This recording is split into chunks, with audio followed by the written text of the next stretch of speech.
Mahendra Trans Indonesia, kapan launchingnya Mas? Doain aja, jangan nanya-nanya mulu. Tenang aja, lagi on progress. Pokoknya kejutan lah. Gue usahain sebelum lebaran, pokoknya gue kejar banget. Ya apa-apa sih habis lebaran. 16.26 apa 25.42? 16.26 dong. Harga tiket bis untuk lebaran, apakah sama Mas kalau dari timur? Sama Mas. Tiketnya mah sama. Dari Kudus ya ke Jakarta, dari Jakarta ya ke Semarang minimal. Ini lebaran tahun ini agak sepi nih.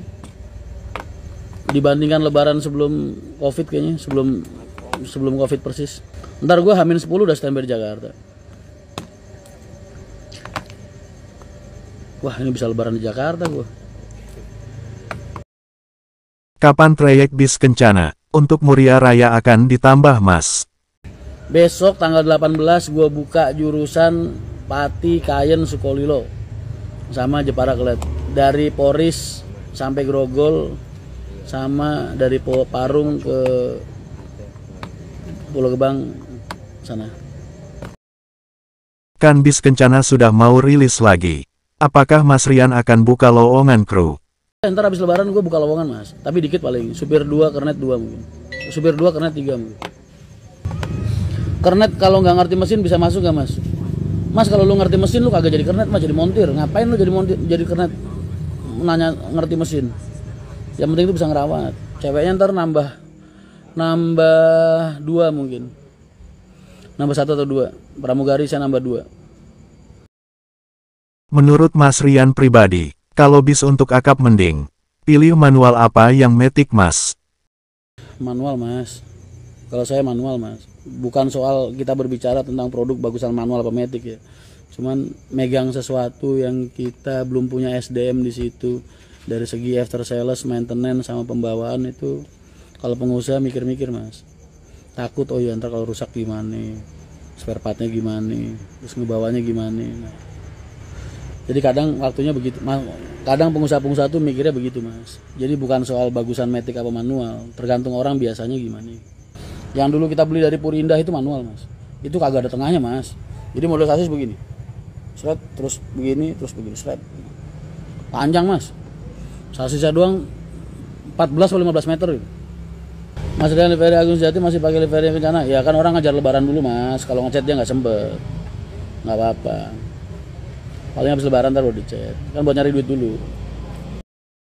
Puncak arus mudik tahun ini, diperkirakan tanggal berapa Mas?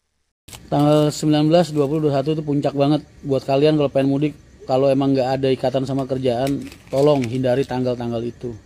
Berangkat sebelumnya itu lebih baik buat kesehatan akal, pikiran, jiwa ya kan, ketenangan hidup. Ya. Kalau lebaran itu biasanya mulai ada penumpang H-10 Mas. Biasanya ya itu H-10 udah mulai ada lonjakan penumpang. Dari titik sepi ya, kan sepinya kan awal Ramadan kan sepi tuh. Nah, itu mulai tanggal 10 hari sebelum lebaran tuh biasanya udah mulai rame. Udah mulai ada isinya. Sampai puncaknya di tanggal H-3, H-4. Puncak arus balik kapan Mas? Arus balik puncaknya ya gua nggak ada kalender. Itu tanggal 22 kan hari apa tuh? Lebarannya Sabtu Minggu ya.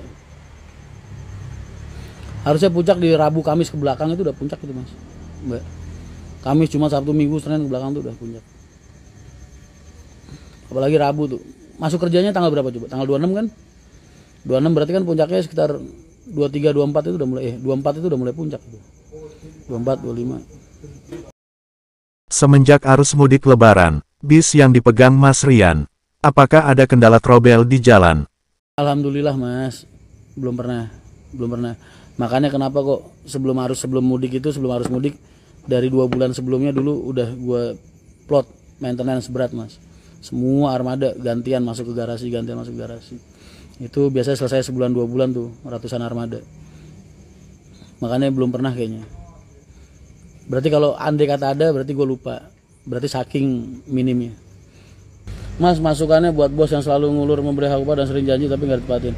Mas, soal kelakuan dia sama kita itu jadi tanggung jawab dia sama Allah Mas. Bang, tugas kamu hanya mendoakan. Kalau lu ngebalas perlakuan buruk dia dengan hal-hal buruk yang lain berarti lu nggak ada bedanya sama dia. Itu jadi urusan lu sama Allah juga. Kan pilihan lu cuma dua, bertahan atau tinggalkan, ya kan? Kalau lu bertahan, doakan. Soal kedoliman dia sama lu, Allah punya hukuman sendiri buat dia. Nggak tahu ntar di dunia apa di akhirat. Jadi lu nggak usah khawatir soal itu. Apakah benar Mas katanya, pengusaha transportasi istrinya banyak? Ah, enggak. Mas, lu lihat deh. Lu lihat nih, pengusaha-pengusaha sukses, lu lihat deh. Bininya satu, Mas. Emang ada gitu pengusaha sukses masuk tabloid, masuk mana-mana bininya dua gitu? Nggak ada, Mas.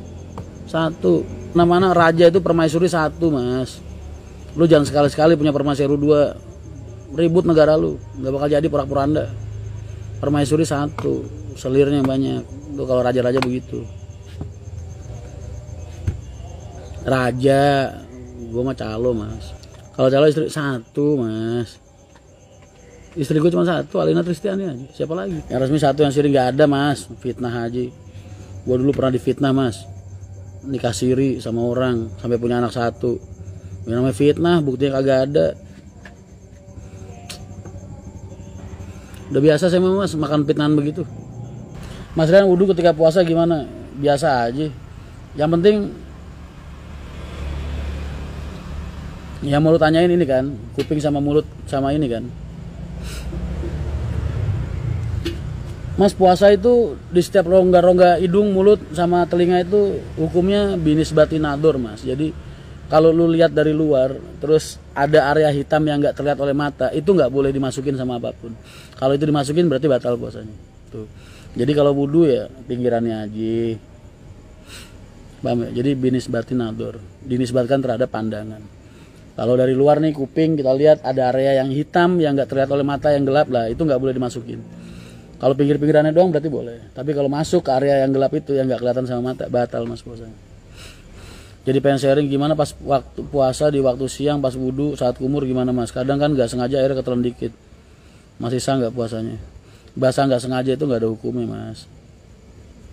Bahasa nggak tahu, bahasa nggak sengaja, bahasa lupa, bahasa ketiduran itu nggak ada hukumnya. Karena dinisbatkan pada hilangnya akal. Karena sholat juga gitu. Yang boleh meninggalkan sholat kan salah satunya itu. Hilangnya akal hingga ia kembali. Orang gila, orang lupa, orang ketiduran itu kan termasuk hilangnya akal. Sampai akalnya kembali.